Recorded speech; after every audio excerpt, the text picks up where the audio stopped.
Thank you for calling 101. We're connecting you to Devon and Cornwall Police.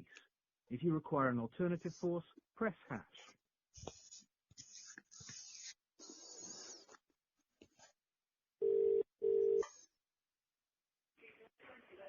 Please note, calls are recorded for training and business monitoring purposes. Good afternoon, Devon and Cornwall Police. How can I help? Hi, good afternoon. I'd like to make a report of criminal damage. Sure, yep. I'll just transfer you to the crime recording line. 1 second. Thanks.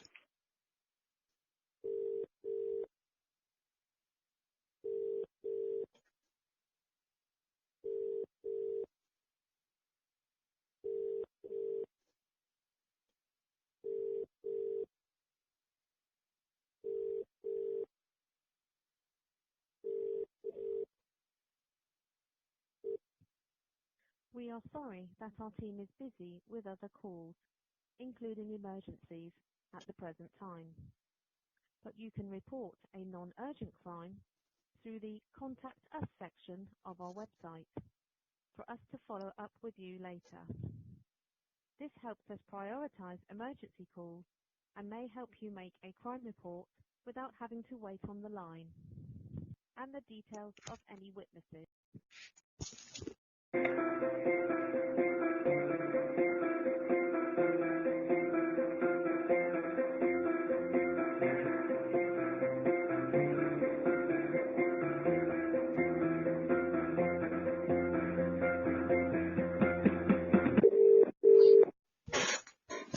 Good afternoon, Christina speaking. How can I help? Hi, good afternoon. I'd like to make a report of criminal damage. Okay, yeah, so what's happened? Can I take a detail of who I'm talking to before I give my details? Yeah, my name's Christina. Your name's Christina. Okay, Christina, what's your surname? I can give you my shoulder number, Yeah. which is 57262. Okay, cool. What's your job title? I'm a call handler. Cool. Christina, somebody has ripped the CCTV camera off the front of my property. Okay. New camera. Let's see. Is it like by the front door, is it? Mm-hmm. Okay. You don't know who could have done this at all? Yeah, it was a police officer. The police officer? Yeah. Okay. And did anyone see them do it, or? Yeah, it was recorded on the camera itself. Oh, okay.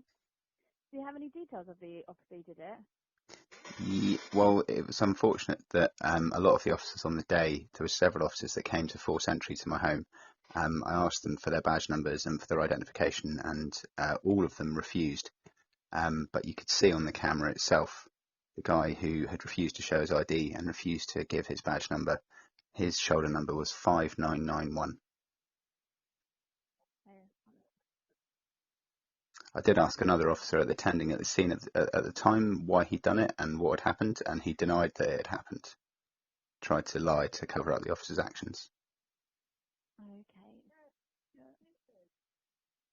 And what's your home postcode? It's Tango Quebec 11, Yeah. 0 Quebec Alpha. And what's the first line of your address? It's number 12.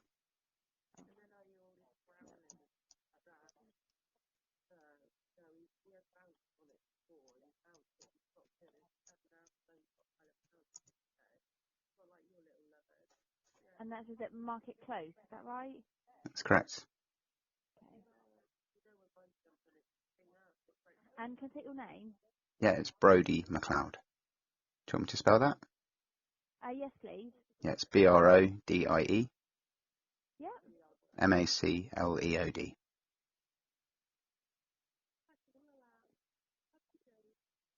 Okay, lovely. So Brady, let me just put you on hold just for 1 moment and find the best way what I would need to do because I haven't done one before.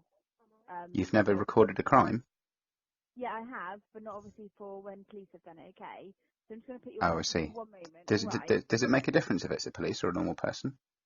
Well, I don't know whether it would need to be a crime or put on a report for like a sergeant to make contact. Well, I mean, it's I'm really keen to just treat it as if it's a normal person. I mean, I haven't seen this guy's ID. I mean, he told me that he was an officer in uniform, but he refused to show me any police ID or give his badge number. Yeah. You could And see it that the was shoulder number was there. So, I mean, he was wearing a shoulder number, but I don't see why it should be treated any different than if it was, yeah. if I Well, walked up to a bank and did that and ripped a CCTV camera off the front, it wouldn't matter if I was bank staff or just if so I we don't was. find out. Yeah, okay, that's All fine. right. I'm just saying I'd like it to be treated in the same way, and I would assume it would Yeah. be. Yeah. Just 1 moment, okay? Okay, thanks for your help.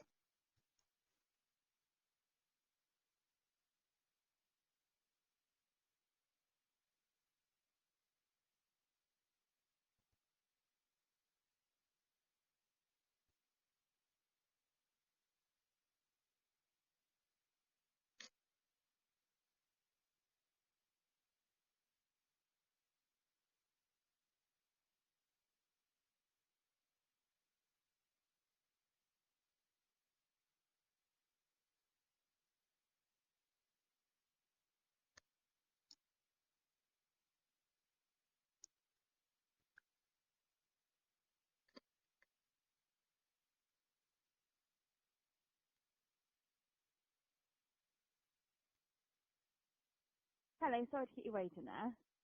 Okay. Okay, so fine. So what I'll do is I'll take all the details from you from here, and then we would need to arrange then for a sergeant to make contact with you. Okay, is that the normal procedure? Well, yeah, either way, obviously, for a police officer who's done this, that would be the normal procedure. Okay, I mean, is it the same as if it was a normal person, a citizen? As an, So what would happen if I went and did this to somebody else and they reported me? Would they have a sergeant to contact them back, or would the incident get crimed and request for evidence? it would be crime, but obviously because it's a police officer and you saw their badge number, it would go down as a report for an officer to make contact with you. Why is that different? Can you explain that to me? That's obviously the procedure that we go through for when. Well, it's not obvious. It's completely illogical. With the greatest of respect to you, Christina, I don't understand why it would be any different. I mean, if a police officer punched me in the head and I phoned up and reported that, I wouldn't expect that not to get crimed and to just receive a phone call. Does that make sense? Yeah, well, again, that would still go the same way. So what happens is when an officer makes contact with you, they will then obviously talk it all through with you, and if they need to then do the crime report, they will then do that with you there. So why is that different from who I'm talking to now? It's my understanding that if I report a crime, then you would crime that, and then you would request evidence. I don't understand why it's any different if it's a police officer wearing his uniform or not. Can you explain to me why it's different? That's just the procedure that we follow. But if you said officers have forced entry and the officer had a shoulder number, then this is how we would report it. Can you explain to me why that is? Because that's the procedure that we follow. So if a police officer commits a crime, it doesn't get Yeah. crimed, but if a citizen commits a crime, then it does. I'm not saying it's not going to get crimed, but this is what we do. We arrange for someone to make contact with you. They'll then discuss it with you, and if they need to do the crime report, that's what they will do there and then. So I'm not saying it's not going to be crimed, but we just need to arrange for an officer to make contact with you. Okay, I'm going to be very, very busy in the next couple of days. Can you give me contact details of an officer that I can phone in so I'm free? Well, we would have to get an officer to make contact with you. We wouldn't if you just call. Well, as I said, I'm going to be really busy. I'm on the phone quite a lot of the time, and I don't want to miss his call. Yeah. So could you give me the name of the officer that you've referred it to, please? Well, we would actually book you an appointment phone call. So you'd have an allocated slot of when an officer was going to make contact with you. Okay, can you tell me when that's going to be? So it would be, I've got tomorrow, I've got 11:30, 1:30, 3 p.m. or 4:30. Or I've got 8:30 in the morning. Tomorrow at 11:30 sounds okay. 11:30. Okay, so your reference number is 278. Yeah.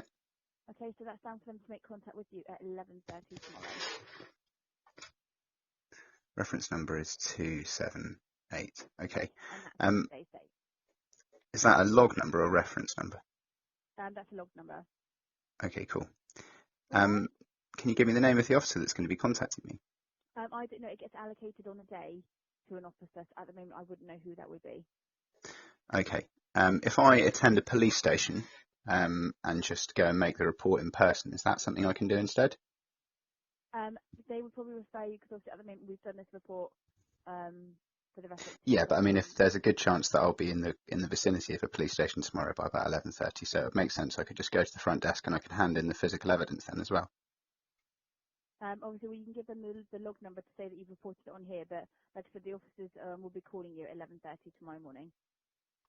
So could I go to a police station instead? Well, this is for a phone call for them to contact you. Yeah, I understand that, but what I'm explaining to you is that there's a good chance that by 11:30 tomorrow I'll be within about 25 metres of, well, not 25 metres, but I'll be very, very close to Charles Cross Police Station, which is an open station. So it might be more convenient for me for you to just book in an appointment with me to speak with somebody there. We can't obviously for the complaints. It'll be a telephone call. It's not a complaint; it's a crime report. Yeah, but you can discuss obviously with that officer on the phone. If it can be taken to Charles Cross, then they can best advise you from there. Well, I'm asking you now. I'm not asking. That's what I'm asking you. If you can tell me if I can take it there, rather than having a phone call, if I could just arrange to follow this log up with an officer in person at the open station. Can I do that? Well, like I said, we would book a telephone appointment.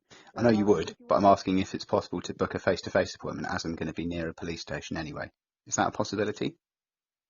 I would say not at the moment. It would be for a telephone appointment for an officer to make contact with you. If a telephone appointment is not suitable, I can try and find. It's not that it's not suitable. I'm just there is physical evidence. There's obviously you're going to need to obtain the footage to prove that this guy's done it. Otherwise, it's a baseless allegation. And I'm going to have to do that probably by visiting the police station anyway. So rather than spending 20 minutes talking to somebody on the phone, it might make more sense for me to just pop in and I can just provide the evidence there. And they would arrange with you on the phone tomorrow, obviously where you can take that to and who it would need to go to. But you can't do that today. You can't arrange for me to go in and speak with somebody. I can't arrange for that today. But I could just walk in and make the report. Either there's nothing to stop me doing that, is there? No, you can walk into the front office and just give them this reference number. Yeah, cool. Okay. Just to be clear, Christina, can you just explain to me the difference in procedure between reporting a crime that's been committed by a police officer or one that's been committed by a normal person? What would happen if it was a normal person? Well, if it is a person, we would take a crime report. But I'm not saying a crime report is not going to be taken. But it's just that we would get an officer then to make contact with you and to discuss through the incident with you. So in a normal instance, you would take a crime report, but in this instance, I'm being contacted back because it's a police officer. Like I said, I'm not saying that there's not going to be a crime report made, but it's just an officer would make contact with you. That's the policy that we follow. Yeah, I'm just trying to be clear on that, and just really more than anything, just trying to find out why it is, because it seems quite strange to me. I don't understand why it would be treated any differently if it's a police officer. On duty and you've given me their shoulder number, then this is the procedure that we would follow. Yeah, what I'm trying to get at, Christine, is just to find out why that is, because I appreciate you might have been told that, but unfortunately what does happen sometimes is that people get told information that's incorrect or they get given wrong advice by people. I understand you're just going on what you've been told, but I want to make sure that there's no mistakes or there isn't any sort of problems. I've had sort of like a liturgy of errors and massive communications problems with Devon and Cornwall Police, and obviously the fact that this has happened in the first place and all of his colleagues refused to identify themselves and committed a number of other procedural failures while they were at the property. That'll be something that you can then discuss with the officer. Has left me with little faith that things are followed and that the rules are followed. So I hope you can understand why. I'm just trying to get you to be clear on why the procedure is different. But you can ask that of the officer when they make contact with you tomorrow. Well, you're the person you're the person that's telling me that that's going to happen. I've got to wait 24 hours and hopefully catch a phone call with somebody. And I'm trying to get a clear answer from you, Christine, as to why it is you've been told to do that. If you don't know the answer, you can ask the person that's told you, but I'd just really like to know why it is I have to wait for a phone call back rather than doing that. Yeah. Can you find out for me why that is? Yeah, that's fine. I'll just put you on hold for a moment. Okay? Thank you. Hello, sir. Hello? Hello, sir. Yeah, it's PC Boswell. I've been asked to give you a quick chat by a colleague who's been speaking to you previously, I think. Hi, PC Boswell. Thanks for taking the time to speak to me. My No name's problem at Mr. all. McLeod. Do you mind me asking your badge number, just to confirm the Yeah, call? it's 1701. I think I've probably been given the circumstances of what's happened by my colleague, Okay. and I've just given the colleague some advice that what we're going to do is going to pop a log on and get a local supervisor to give you a call, and that's not the previous procedure that was explained to you, because I don't think there's any way that we can resolve this in a telephone conversation with yourself. This is something that's going to need local supervisors to obviously make contact, and then, if necessary, come round and view any CCTV or any other evidence that you have in relation to this. And obviously, feel rest assured that if they uncover that any of criminal offences have been that have happened, obviously during the search, then they will take action on them appropriately and accordingly in line with the law. Okay, so. That's What can not you obvious intend? to me, PC Boswell. Sorry to interrupt you there. Why is not? Why All not? I was trying to get from you was just why the procedural narrative is different. So if a normal person, Christine's explained to me, and I know to be true from previous experience, normally if you phone 101 and you get put through to somebody to report a crime, that will be a log will be taken and a crime report will be taken over the phone. And if that was a normal person, that's what would happen. In this instance, I've been told that because it's a police officer, and only because it's a police officer who has committed a crime, which I've got, clear and present evidence and multiple witnesses to, for that reason, for some reason, the crime report isn't going to be completed. And what's going to happen instead is that I've got to wait for somebody to call me back. I can't get an officer's details that's dealing with it. I can't get a contact number so that I can call. I've explained that I'm going to be very busy for the next couple of days. And I've said that I've been explained that apparently because this is a police officer, I have to wait for a supervisor or for another officer to call me back and explain something with me. And then, so all I was getting at, I just wanted to be clear on whether it's the law, and if so, why it's different for the procedure for reporting a crime against a police officer is different from if it was a normal citizen. That's Yeah, all it was. And just to make sure there wasn't any errors going on, to make sure that definitely was the procedure. And if you could explain to me why it's the procedure with a police officer. If a police officer assaulted somebody in the street and I called that up, I would expect that, a crime report to be made instantly. I wouldn't expect for one of his colleagues to phone me back and find out what happened. I would expect, a report to be taken. So can you explain to me why it's different and just confirm that it definitely is different? And that's all I Yes, wanted to find because out. basically you'd be alleging some misconduct by an officer, so effectively committing a criminal offence. If we put a crime complaint on the system for you, a crime complaint would be logged and it would be sent to a resource allocation unit, who would then eventually give it to an officer in the case. Okay. That could well take a day, 2 days, even 3 days for that to be allocated to an officer. This is a much more expedient way of this being dealt with, and obviously the seriousness that you're alleging is that an officer's committed offence, which is obviously, and a serious offence needs to be looked into because there's a breach of position, breach of power potentially. So this way is much more expedient, and obviously would fall in line with the nature of what you're alleging, which is a police officer committing a criminal offence. So could you explain to me that it is different? So if someone reports a crime committed by a police officer, or if someone reports a crime committed by a citizen, you're saying there's two different ways that that's reported, and that will be the same whoever phones up at any police station in the country, right? Because that's the law.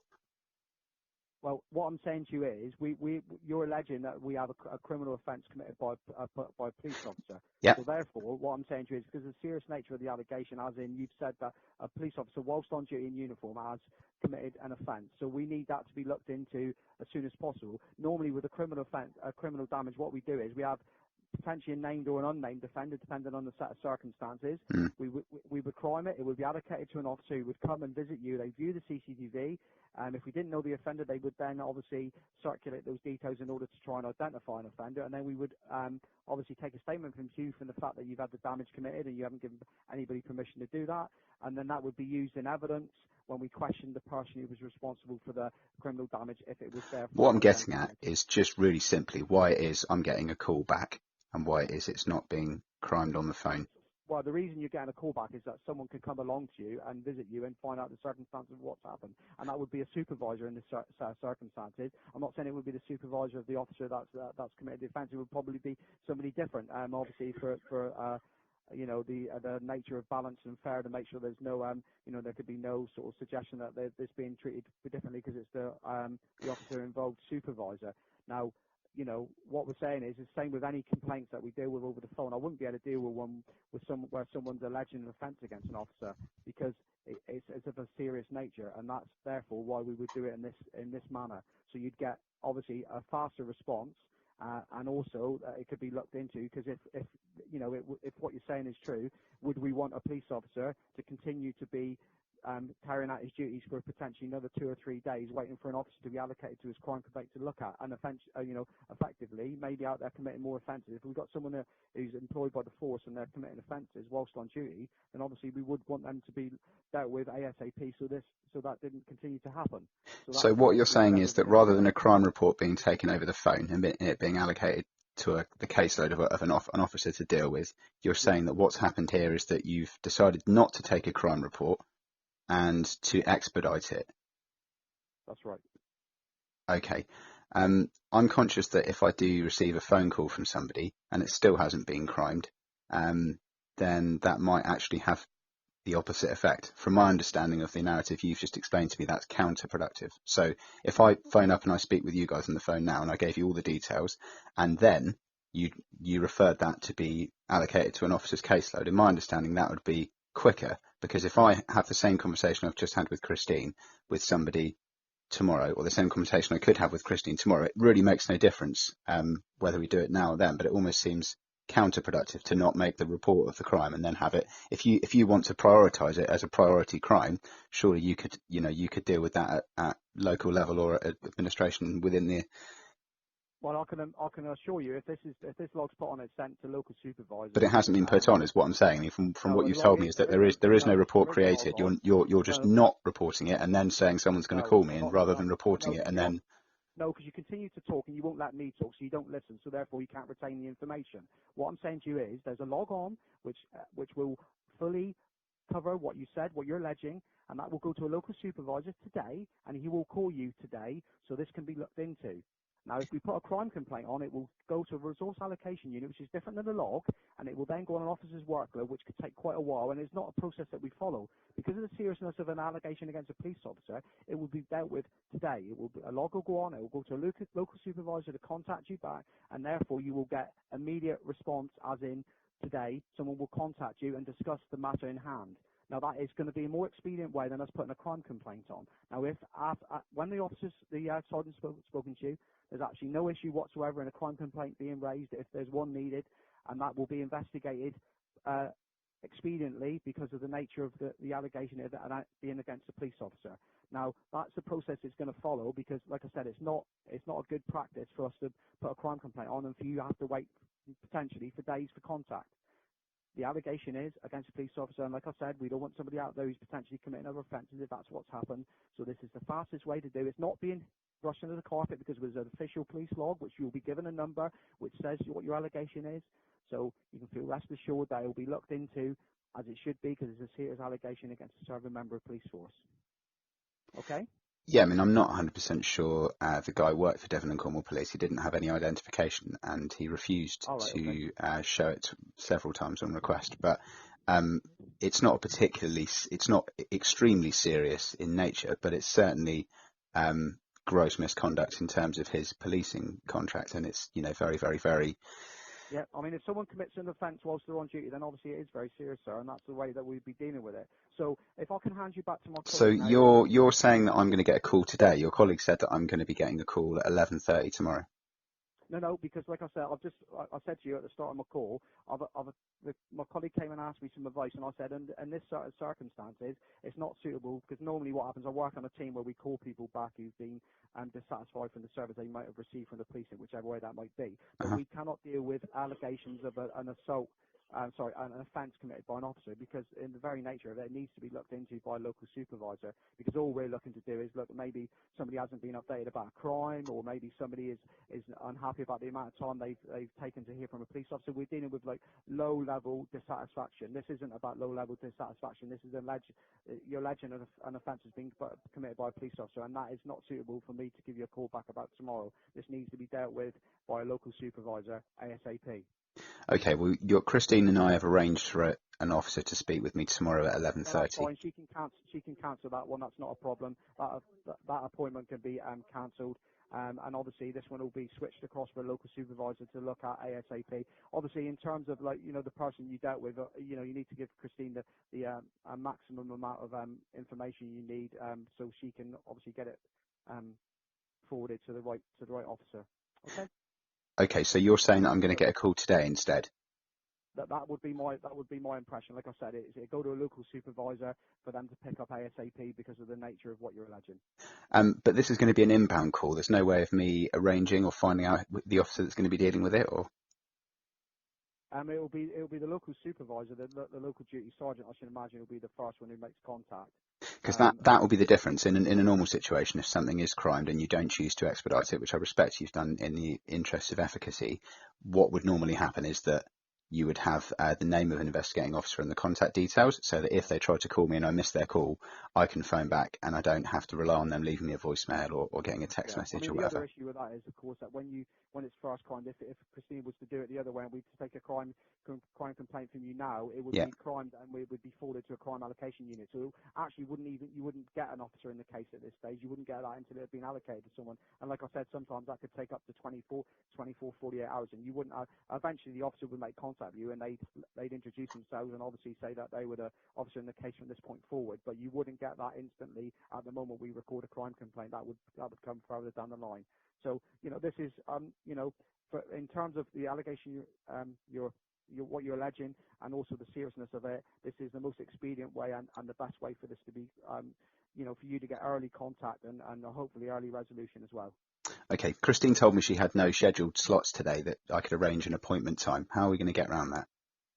Because a sergeant wouldn't work to wouldn't work to an appointment time. What he would do is he would just ring you. He would, as soon as he sees the log, he would update it to say he's seen it, and he would try and make contact with you because he wouldn't be waiting. Because normally what would happen is you'd get booked an appointment to speak to an officer, like I said, from somebody from my team, and we would be ringing you back because obviously what we can't have is 10, 15 people to call back every day, and then we don't call people back because we're too busy, and then people are further dissatisfied with the service they've received. This way, the sergeant will be on duty and he'll be sent this log for his immediate attention, and he'll ring you as soon as he possibly can. It wouldn't be an appointment slot. He'd just try and ring you as soon as he could.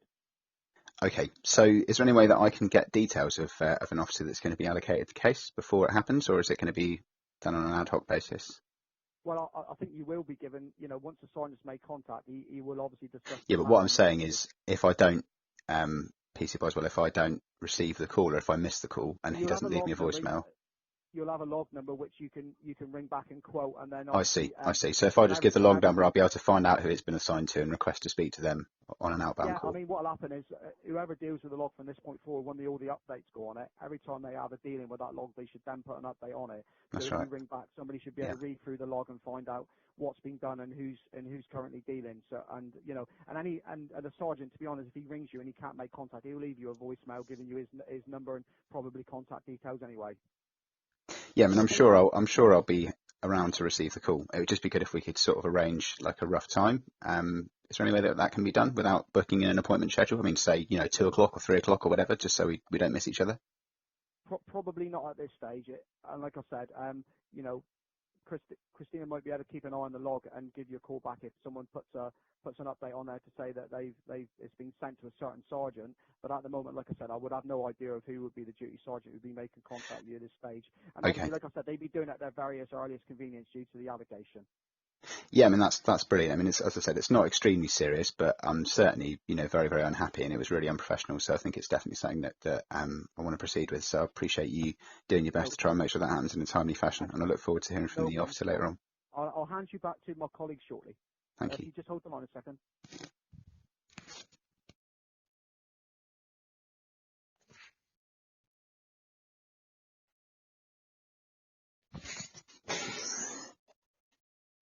Hello, sorry about that, okay.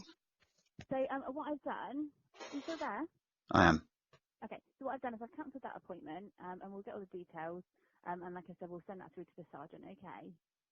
So, do you know when this happened? Yes, yeah, it was on the 23rd of January. 23rd of January. Do you know roughly what time? It was at about 11:20. 11:20 hours. It was between sort of 10 and 11, I think. Between 10 and half past. It's got the exact time on the timestamp on the camera. So. Okay. And is this your best contact number then for them to make contact with you? Mhm. Okay. Do you want to take my date of birth? Yeah, I'll take that one from you. It's the 28th of June, 1986. 1986. So you said that this officer forced entry to the property, and then he's taken the CCTV then off the wall. No, he was outside the property, and they were requesting to enter the property to come and conduct a mental health assessment. Yep. Well, they said that they said they were going to enter the property to remove me from the premises. I told them that I wanted to stay at home to have the assessment, or I wanted to go to my local GP, but they said they were going to drive me 30 miles to Exeter, so I was reluctant to let them in.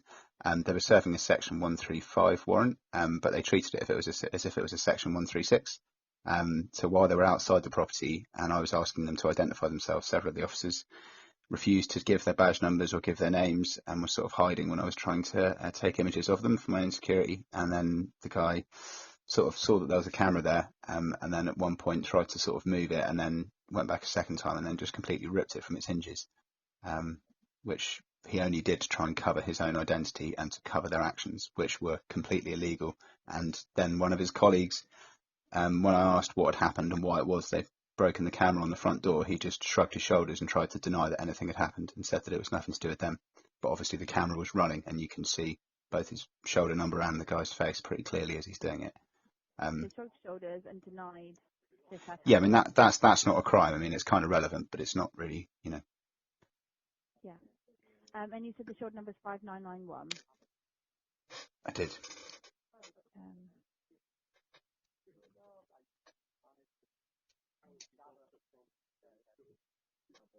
Okay, so Brady, I'll get all this written up on here, and then, like I said, it'll be sent through to the sergeant, and they'll make contact with you as soon as possible.